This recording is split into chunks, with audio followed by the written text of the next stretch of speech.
Koşamam peşinden bu saatten sonra.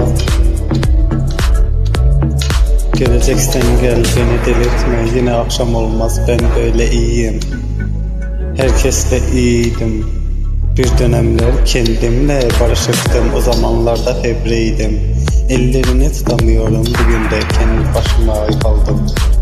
Masanda ben varım, bir de karşımdaki yalnızlığım. Dertleri var.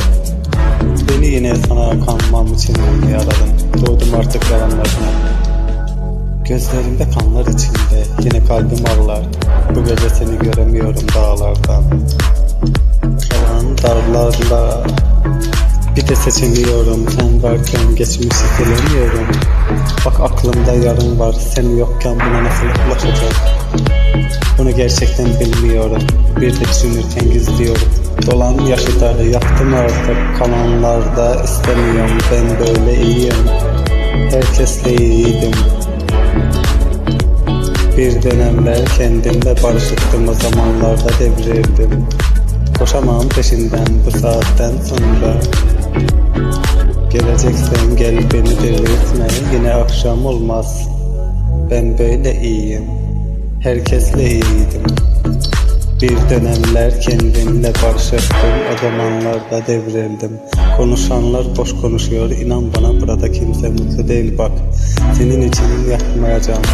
Şehir limanlı insandayım. Gerçekler var yine, dertlere bak hele, kaçmadan önce algıla düşken boş. Hayatını doğru yaşamalısın koç, yaptığın hataların üzerine koş. Yapma benim kadar gereksiz borç, istersen bir günde öderim çok. Ama o yollar karanlık kayo, geceler sana gelir, bana yeni kara geceler. Böyle yine sabahı bekliyorken seni yine özledim gör. Tekliyorken bir anda çık gel yağmurlar, benim üzerime yak. Beni yine yak. Seni bile bile yandım, yalanlarına kandım. Böyle iyiyim.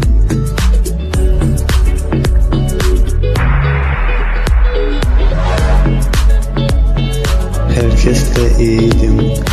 Bir dönemler kendimle barışıktım, o zamanlarda devrildim. Koşamam peşinden bu saatten sonra. Geleceksin gel, beni delirtme, yine akşam olmaz.